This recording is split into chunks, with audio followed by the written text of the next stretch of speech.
से आपका स्वागत है। आइए देखते हैं हिंदी साहित्य में लगा हुआ आपका जो हिंदी साहित्य है उसके नेट जेआरएफ के सिलेबस में लगा हुआ निबंध भारतेंदु हरिश्चंद्र का निबंध है दिल्ली दरबार दर्पण, चौथा भाग। 4 भाग हो गया यार, 4 भाग।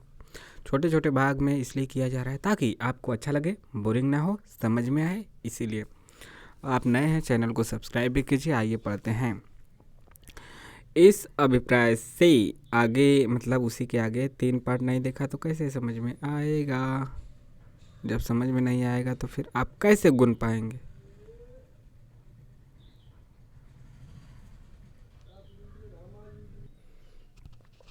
इस अभिप्राय से कि श्रीमती को अपने राज्य के इस उत्तम भाग की प्रजा को सरकार की सेवा फिर निज की योग्यता के लिए गुण ग्राहकता को दिखाने का विशेष अवसर मिले। श्रीमती ने कृपापूर्वक केवल स्टार ऑफ इंडिया के परम प्रतिष्ठित पद वालों और ऑर्डर ऑफ ब्रिटिश इंडिया के अधिकारियों की संख्या ही में थोड़ी सी बढ़ती नहीं की है, किंतु इसी हेतु एक बिल्कुल नया पद और नियत किया है जो order of the Indian empire कहलावेगा।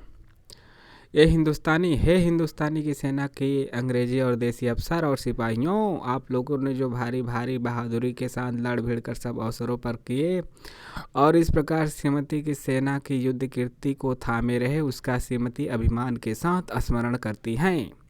Shrimati इस बात पर भरोसा रख कर कि आगे को भी अब सब अवसरों पर आप लोग उसी तरह मिलजुल कर अपने भारी कर्तव्य को सच्चाई के साथ पूरा करेंगे।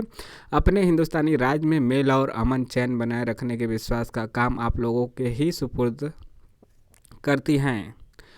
हे वॉलंटियर सिपाहियों, आप लोगों के राजभक्तिपूर्ण और सफल यत्न जो इस विषय में हुए हैं कि यदि प्रयोजन पड़े तो आप सरकार की नियत सेना के साथ मिलकर सहायता करें, इस शुभ अवसर पर हृदय से धन्यवाद पाने के योग्य हैं। हे इस ईश्वर के सरदार और रईस लोग, जिनकी राजभक्ति इस राज के बल को पुष्ट करने वाली है और जिनकी उन्नति इसके प्रताप का कारण है, श्रीमती महारानी आपको यह विश्वास करके धन्यवाद देती हैं कि यदि इस राज के लाभों में कोई विघ्न डाले या उन्हें किसी तरह का भय हो तो आप लोग उसकी रक्षा के लिए तैयार हो जाएंगे। मैं श्रीमती की ओर से उनके नाम से दिल्ली आने के लिए आप लोगों का जी से स्वागत करता हूं और इस बड़े अवसर पर आप लोगों के इकट्ठे होने को इंग्लिस्तान के राज सिंहासन की और आप लोगों की उस राजभक्ति का प्रत्यक्ष प्रमाण गिनता हूं। और श्रीमान प्रिंस ऑफ वेल्स के इस देश में आने के समय आप लोगों ने दृढ़ रीत पर प्रकट की थी।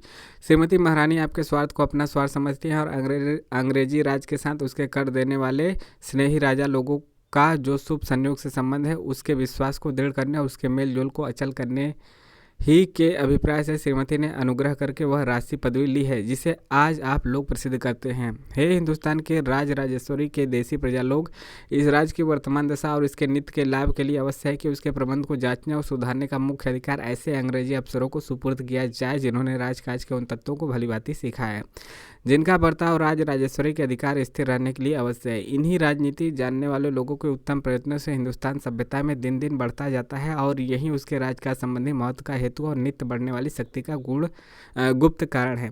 और इन्हीं लोगों के द्वारा पश्चिम देश का शिल्प, सभ्यता और विज्ञान, जिनके कारण आज दिन यूरोप लड़ाई और मेल दोनों में सबसे बढ़ चढ़कर है, बहुत दिनों तक पूर्व के देशों में वहाँ बालों के उपकार के लिए प्रचलित रहेगा। परंतु हे हिंदुस्तानी लोग, आप चाहे जिस जाति या मत के हों, यह निश्चय रखिए कि आप इस देश के प्रबंध में योग्यता के अनुसार अंग्रेजों के साथ भली भांति काम पाने योग्य हैं और ऐसा होना पूरा न्याय भी है। और इंग्लिस्तान तथा हिंदुस्तान के बड़े राजनीति जानने वाले लोग और महारानी के राष्ट्रीय पार्लियामेंट व्यवस्थापकों ने बार बार इस बात को स्वीकार भी किया है। गवर्नमेंट ऑफ इंडिया ने भी इस बात को अपने सम्मान और राजनीति के सब अभिप्रायों के लिए अनुकूल होने के कारण माना है। इसलिए गवर्नमेंट ऑफ इंडिया इन वर्षों में हिंदुस्तानियों की कारगुजारी के ढंग में मुख्य कर बड़े बड़े अधिकारियों के काम में पूरी उन्नति देखकर संतोष प्रकट करती है। इस बड़े राज्य का प्रबंध जिन लोगों के हाथों में सौंपा गया है उनमें केवल बुद्धि ही के प्रबल होने की आवश्यकता नहीं, वरन उत्तम आचरण और सामाजिक योग्यता की भी वैसे ही आवश्यकता है। इसलिए जो लोग कुल, पद और परंपरा के अधिकार के कारण आप लोगों में स्वाभाविक ही उत्तम है, उन्हें अपने को और संतान कि केवल उस शिक्षा के द्वारा योग्य करना है जिससे वे श्रीमती महारानी की अपनी राजेश्वरी की गवर्नमेंट की राजनीति के तत्वों को समझे और काम में ला सके और इस रीति से उन पदों के योग्य हो जिनके द्वार उनके लिए खुले हैं। राजभक्ति, धर्म, अपक्षपात, सत्य और साहस देश संबंधी मुख्य धर्म है। उसका सहज रीत पर बर्ताव करना आप लोगों के लिए बहुत आवश्यक है और तब श्रीमती की गवर्नमेंट राज के प्रबंध में आप लोगों की सहायता बड़े आदर से अंगीकार करेगी, क्योंकि पृथ्वी के जिन जिन भागों में सरकार का राज है वहाँ गवर्नमेंट अपनी सेना के बल पर उतना भरोसा नहीं करती जितना कि अपनी संतुष्ट और एकजी प्रजा की सहायता पर, जो अपने राजा के वर्तमान रहने में ही अपना नित्य मंगल समझकर सिंहासन के चारों ओर जी से सहायता करने के लिए इकट्ठे हो जाते हैं। श्रीमती महारानी निबल राज्यों को जीतने आसपास की रियासतों को मिला लेने से हिंदुस्तान के राज्य की उन्नति नहीं समझते, वरन इस बात में कि इस कोमल और न्याययुक्त राज शासन को निरुपद्रव बराबर चलाने में इस देश की प्रजा क्रम से चतुराई और बुद्धिमानी के साथ भागी हो, जो उनका स्नेह और कर्तव्य केवल अपने ही राज से नहीं है, वरना श्रीमती शुद्ध चित्त से यह भी इच्छा रखती है कि जो राजा लोग इस बड़े राज की सीमा पर हैं और महारानी के प्रताप की छाया में रहकर बहुत दिनों में स्वाधीनता का सुख भोगते आते हैं, उनसे निष्कपट भाव और मित्रता को दृढ़ रखें। परंतु यदि इस राज के अमन चैन में किसी प्रकार के बाहरी उपद्रव की शंका होगी तो श्रीमती हिंदुस्तान की राजेश्वरी अपने पैतृक राज की रक्षा करना खूब जानती है। यदि कोई विदेशी शत्रु हिंदुस्तान के इस महाराज पर चढ़ाई करे तो मानो उसने पूरब के सब राजाओं से शत्रुता की और उस दशा में श्रीमती जो अपने राज के अपार बल अपने स्नेही और कर देने वाले राजाओं की वीरता और राजभक्ति और अपनी प्रजा के स्नेह और शुभ चिंतकता के कारण इस बात की भरपूर शक्ति है कि उसे परास्त करके दंड दे। इस अवसर पर उन पूरब के राजाओं के प्रतिनिधियों का वर्तमान होना जिन्होंने दूर दूर देशों से श्रीमती को इस शुभ समारंभ के लिए बधाई दी। गवर्नमेंट ऑफ इंडिया के मेल अभिप्राय आसपास के राजाओं के साथ उसके मित्र का स्पष्ट प्रमाण है। मैं चाहता हूं कि श्रीमती की हिंदुस्तानी गवर्नमेंट की तरफ से, मैं मतलब हरतिंदु हरिश्चंद्र, मैं चाहता हूं कि श्रीमती की हिंदुस्तानी गवर्नमेंट की तरफ से श्रीयुक्त खान किलात और उन राजदूतों को जो इस अवसर पर श्रीमती के स्नेही राजाओं के प्रतिनिधि होकर दूर दूर से अंग्रेजी राज में आए हैं और अपने प्रतिष्ठित पाहुने श्रीयुक्त गवर्नर जनरल गोवा और बाहरी काउंसलों या फिर काउंसलों का स्वागत करूं। हे हिंदुस्तान के रईस और प्रजा लोग, मैं आनंद के साथ आप लोगों को वह कृपापूर्वक संदेश जो श्रीमती महारानी आप लोगों की राजेश्वरी ने आज आप लोगों को अपने राज्य और राजेश्वरीय नाम से भेजा है सुनाता हूँ। जो वाक्य श्रीमती के यहाँ से आज सवेरे तार के द्वारा मेरे पास पहुँचे हैं ये हैं किस प्रकार से, क्या है? हम विक्टोरिया ईश्वर की कृपा से संयुक्त राज्य ग्रेट ब्रिटेन और आयरलैंड दोनों पहले क्या है, संयुक्त राज्य उसे कहा जाता था, उसी को ही यूके कहा जाता था, ग्रेट ब्रिटेन, ठीक है। महारानी हिंदुस्तान की राजेश्वरी अपने वायसराय के द्वारा अपने सब राजकाज संबंधी और सेना संबंधी अधिकारियों, रईसों, सरदारों और प्रजा को जो इस समय दिल्ली में इकट्ठे हैं अपना राजसी और राजेश्वरी आशीर्वाद भेजते हैं, उस पर भारी कृपा और पूर्ण स्नेह का विश्वास कराते हैं जो हम अपने हिंदुस्तान के महाराज की प्रजा की ओर रखते हैं। हमको यह देखकर जिसे प्रसन्नता हुई कि हमारे प्यारे पुत्र का इन लोगों ने कैसा कुछ आदर सत्कार किया और अपने कुल और सिंहासन की ओर उनकी राजभक्ति और स्नेह के इस प्रमाण से हमारे जी पर बहुत असर हुआ। हमें भरोसा है कि इस शुभ अवसर का यह फल होगा कि हमारे और हमारी प्रजा के बीच स्नेह और दृढ़ होगा और सब छोटे बड़े को इस बात का निश्चय हो जाएगा कि हमारे राज्य में उन लोगों को स्वतंत्रता, धर्म और न्याय प्राप्त है और हमारे राज्य का अभिप्राय और इच्छा सदा यही है कि उनके सुख की वृद्धि, सौभाग्य की अधिकता और कल्याण की उन्नति होती रहे। मुझे विश्वास है कि आप लोग इन कृपामय वाक्यों की गुण ग्राहकता करेंगे। ईश्वर विक्टोरिया संयुक्त राज्य को महारानी और हिंदुस्तान की राजेश्वरी की रक्षा करे।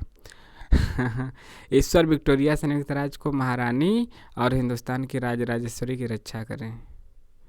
और आखिर में है, इस एड्रेस के समाप्त होते ही नेशनल एंथम का बाजा बजने लगा और सेना ने 3 बार हुर्रे शब्द की आनंद ध्वनि की। दरबार के लोगों ने भी परम उत्साह से खड़े होकर हुर्रे शब्द और हथेलियों की आनंद ध्वनि करके अपने जी का उमंग प्रकट किया। महाराज सिंधिया निजाम की ओर से सालार जंग राजपूताना महाराजाओं की तरफ से, कठिन क्वेश्चन पूछेगा तो यहाँ से भी पूछ देगा कि महाराज सिंधिया निजाम की ओर से सालारगंज मतलब किसकी तरफ से, किसने क्या किया? तो महाराज सिंधिया निजाम की ओर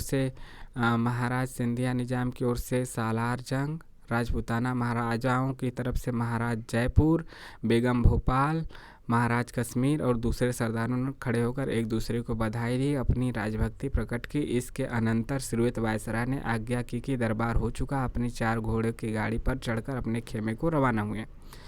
श्रीवत्स वायसराय ने आज्ञा, वायसराय कौन था, वही था कैनिंग, लॉर्ड कैनिंग, आज्ञा की कि दरबार हो चुका और अपने 4 घोड़ों की गाड़ी पर चढ़कर अपने खेमे को रवाना हुए। तो ये समाप्त हुआ। आपको कैसा लगा कमेंट करके माध्यम से बताइए और चैनल को सब्सक्राइब भी कीजिए, लाइक कीजिए, शेयर कीजिए।